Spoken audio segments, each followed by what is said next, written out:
Please calm down as you watch this video. You might be emotional if you like, if you want. Yeah, it's all your cup of tea. For those who felt disappointed in themselves for in the manner in which I made the video that I made yesterday, and for those who may be feeling disappointed right now, about the video that I made earlier today. Now here, firstly, understand that I have no regret over that video. Nah, I've got no dint of regret for saying the things that I said the way that I said them. No regret at all. No regret. Because there is more that you lots don't know than you do know.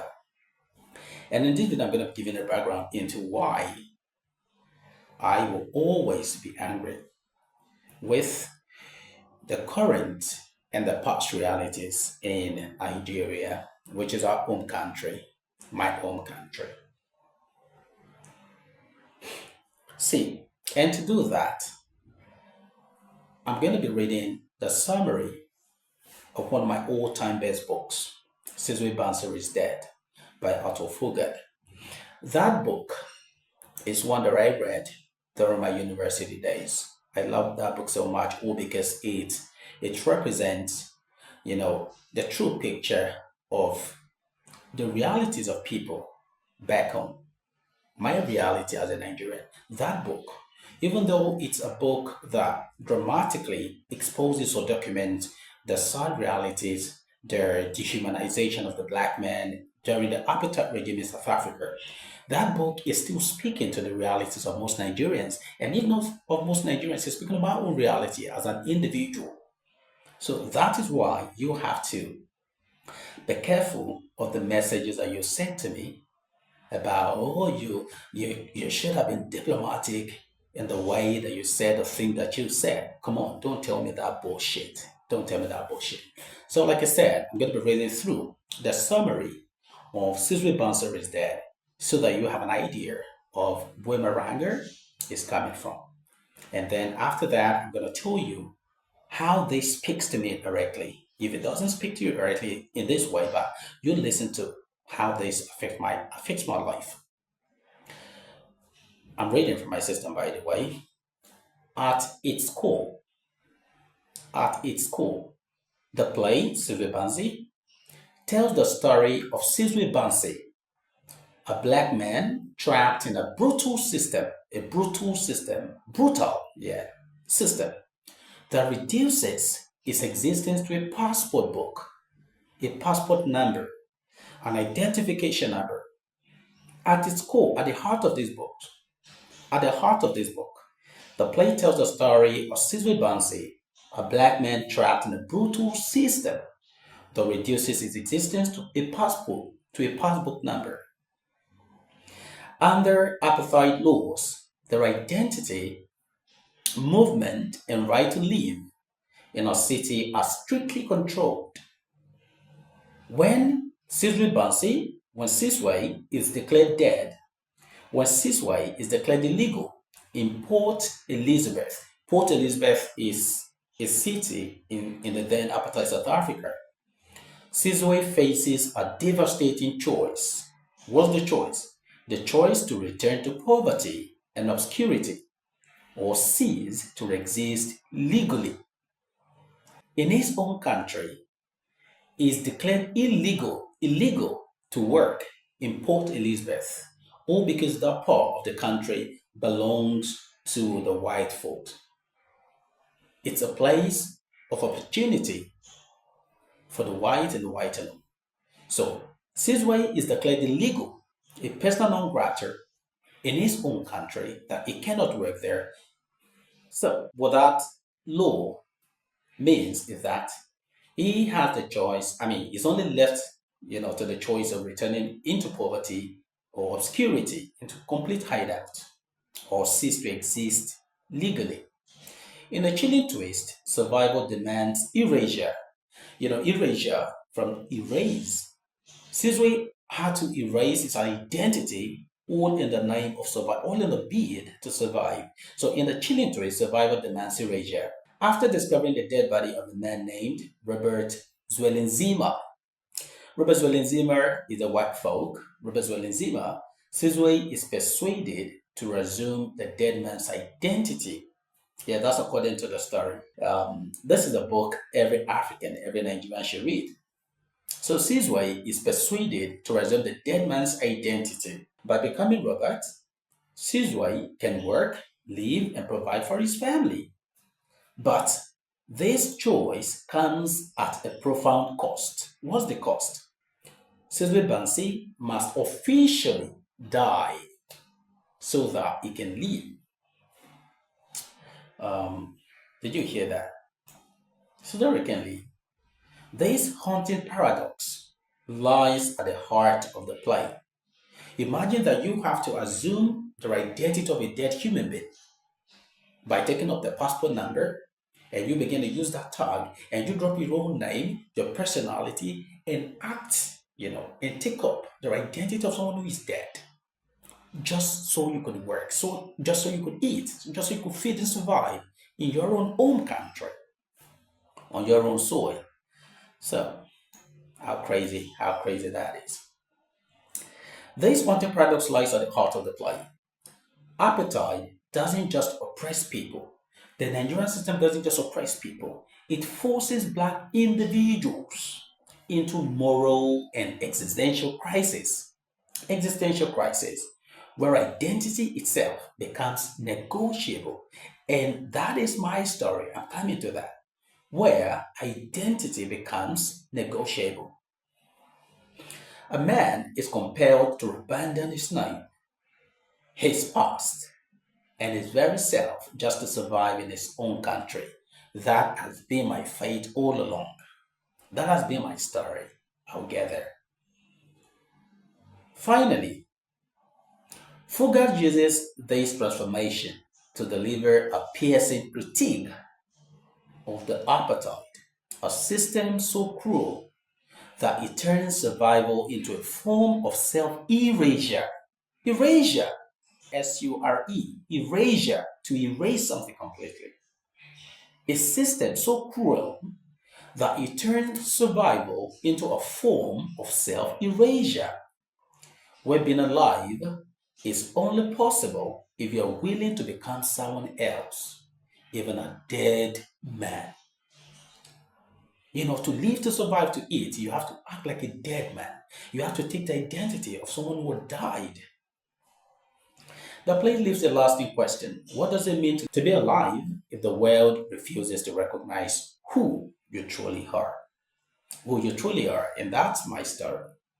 You see, one of the worst that Nigeria has done to me is the fact that I've been made to see myself. I've been put in the position of Sizwe Bansi, who had to die, who had to assume the identity of a dead man just so he could get work, just so he could work, just so he could eat and survive. I don't want to talk about what happened to my family, to my parents, to my generation, to generations before me. I'm talking about myself. You see, and here is the crux of the matter. I'm going to end this video now. See, in 2011, because when I considered the plight of my father, a minister of God, a pastor in quote, pastor, minister of God. I don't want to tell you salary, but it was so ridiculous. I had to go to school. So before then was when I wrote 2011 was when I wrote my post UTME. I made it, and one sitting, then I had it. I couldn't write in 2010 for some reasons. So when I looked at my father's plight, I looked back and forth into the future, and then I felt I had to go into the military. I had to go into the military.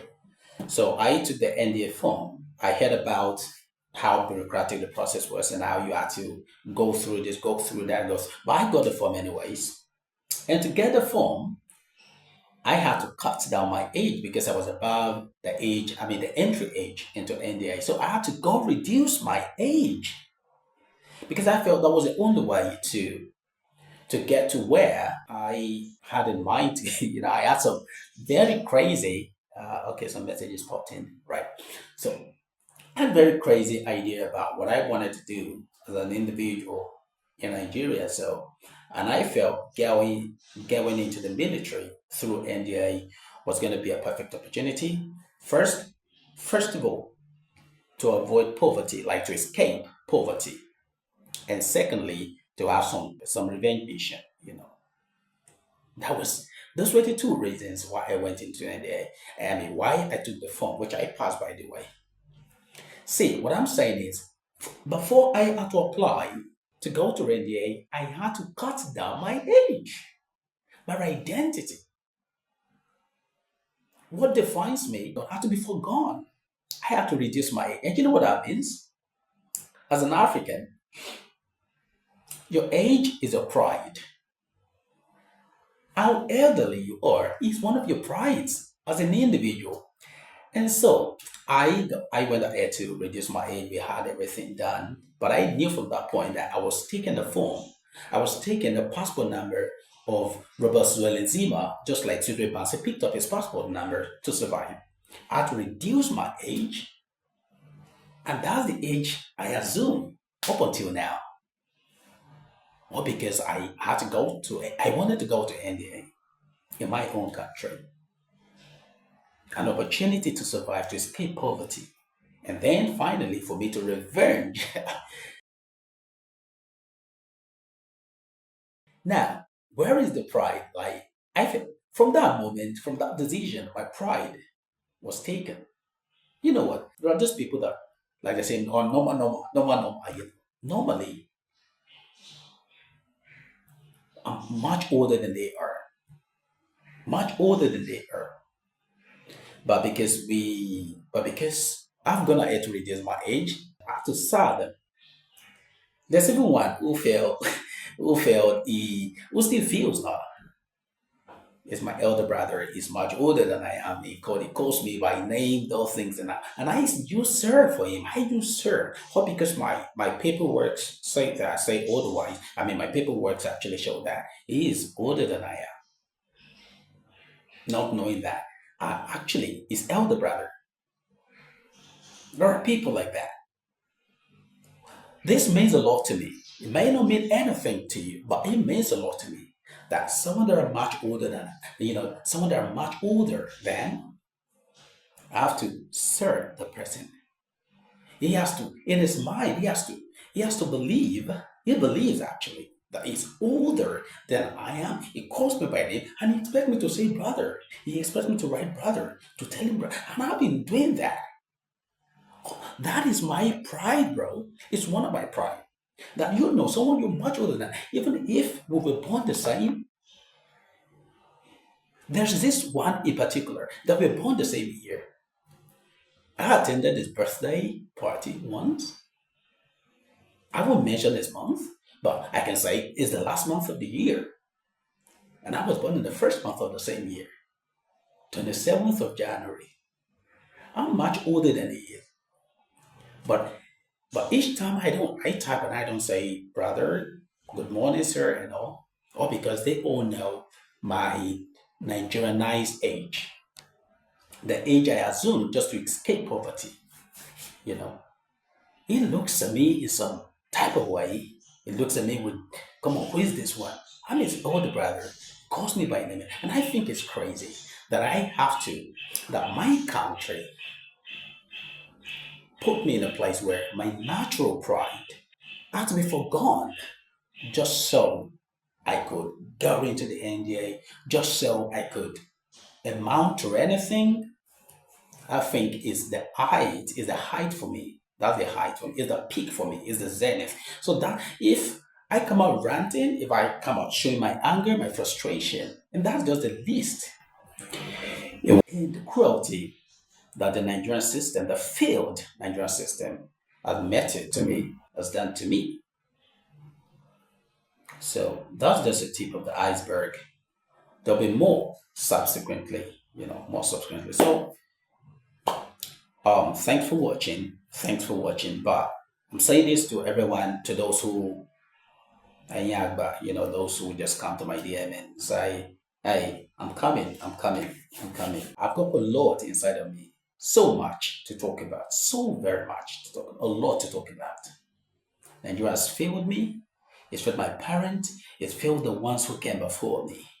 And my own time, my own era is also tending towards the twice. So why should I be afraid to speak? Why? Why should I be afraid to speak?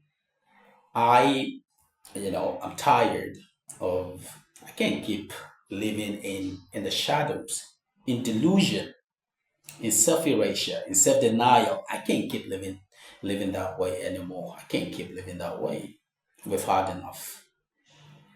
We've had enough. Thank you. That's just that for now. Like I said, more to come.